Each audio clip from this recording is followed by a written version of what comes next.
Ẹ kú dédé àsìkò gbogbo tí ẹ ti ń gbọ́ mi lé lóko tàbí lẹ́yìn òde, ẹ jẹ́ kí a gbàdúrà. Bàbá wa olùfẹ́ wa, àwọn agbẹ́yìnga ṣe yín lọ́ba fún ojú rere àti àánú ńláńlá láti rí ọjọ́ ajé àkọ́kọ́ ìyẹn nínú oṣù ìkẹjọ.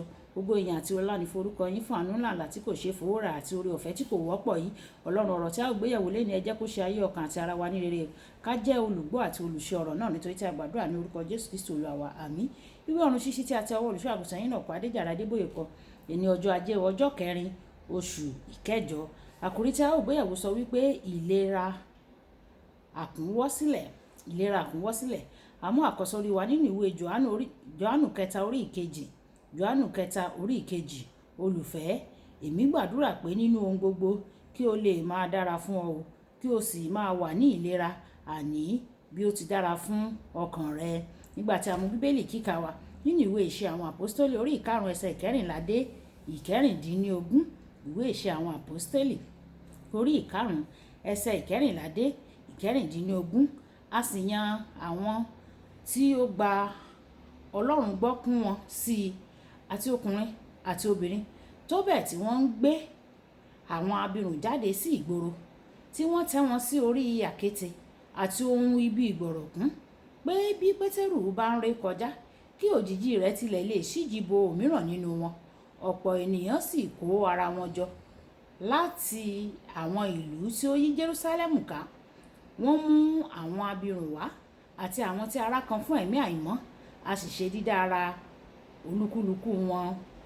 Wàyí ẹ tẹ́tí bẹ̀rẹ̀ jẹ́ láti gbọ́ ohun tí olùṣọ́ àgùntàn yín náà kọ Adéjàre Adébóyè ní fún wa ní èní ọjọ́ ajé. Ìfẹ́ Ọlọ́run kì í ṣe pé kí a kàn wà ní ìlera nìkan, ṣùgbọ́n ká pọ̀ ní ìlera tó ṣe àkúnwọ́sílẹ̀.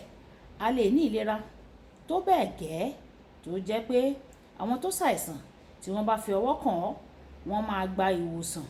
Jésù Olúwa pọ̀ ní ìlera débi pé obìnrin tó ní ìsun ẹ̀jẹ̀ kan, ó fi ọwọ́ kan ìṣẹ́tí aṣọ rẹ̀, ó sì gba ìwòsàn rẹ̀. Ìwé Mátíù orí ìkẹsàn ẹsẹ̀ ogún títí dé ẹsẹ̀ ìkejìléníogún. Ní ọ̀pọ̀ ọdún sẹ́yìn, ọ̀dọ́mọdé kan tó ní àrùn tó bá àìṣedéédé ẹ̀jẹ̀ tó, tí ó sì ń ṣàìsàn ní gbogbo ọjọ́ ayé rẹ̀. Ó dìde láti jẹ́rìí ní ṣọ́ọ̀ṣì. Ó sọ pé, mo gbọ́ pé bàbá olùdarí àgbà máa wá sí ṣọ́ọ̀ṣì wa yìí ní ọjọ́ Sunday tó ń bọ̀. Mo fẹ́ jẹ́rìí pé mo máa gba ìwòsàn ní ọjọ́ Sunday tó ń bọ̀. Ẹnìkan pè mí láti sọ ẹ̀rí ọkùnrin náà fún mi. Mo sì bẹ̀rẹ̀ sí ní gbàdúrà pé kí Olúwa gbà mí láàyè láti pàdé rẹ̀.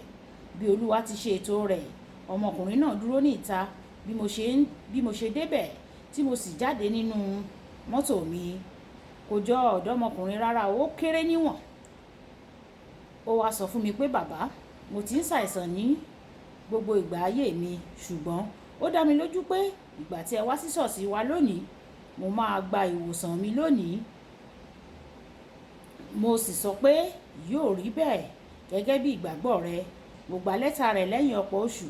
Ó sì kọ pé, bàbá, mo fẹ́ dúpẹ́ lọ́wọ́ Ọlọ́run, mo sì fẹ́ dúpẹ́ lọ́wọ́ yín pẹ̀lú, nítorí mo ti gba ìwòsàn láti ọjọ́ tí ẹ ti wá sí ṣọ́ọ̀ṣì wa. Olùfẹ́, Ọlọ́run kò kàn fún ọ láti ní ìlera nìkan o. Ó fẹ́ kí ìlera rẹ kí ó pọ̀ débi pé ẹnikẹ́ni tó bá fi ọwọ́ kàn ọ́ yóò gba ìwòsàn, yóò sì ní ìlera pípé. Ó sọ nínú ìwé Máàkù orí ìkẹrìndínlógún ẹsẹ̀ ìkẹtàdínlógún títí dé ẹsẹ̀ ìkejìdínlógún. Àmì wọ̀nyí ni yóò máa bá àwọn tí ó gbàgbọ́ lọ. Ní orúkọ mi ni wọn yóò máa lé ẹ̀mí èṣù jáde. Wọn yóò máa fi èdè tuntun sọ̀rọ̀. Wọn yóò sì gbé ejò lọ́wọ́ wọn o. Bí wọ́n bá sì jẹ májèlé, kò ní pa wọ́n lára rárá o. Wọn yóò gbé ọwọ́ wọn lé àwọn aláìsàn, ara wọn yóò sì dá. Nínú ìwé Pétérù kìíní orí ìkejì ẹsẹ̀ ìkẹrìnléníogún, Bíbélì sọ pé Jésù ti san owó fún ìlera rẹ. Èyí ló fi jẹ́ kí o gbọ́dọ̀ kórìíra àìsàn àti àrùn pẹ̀lú ìtara, bí òjìji Pétérù ṣe mú àwọn alárùn sàn.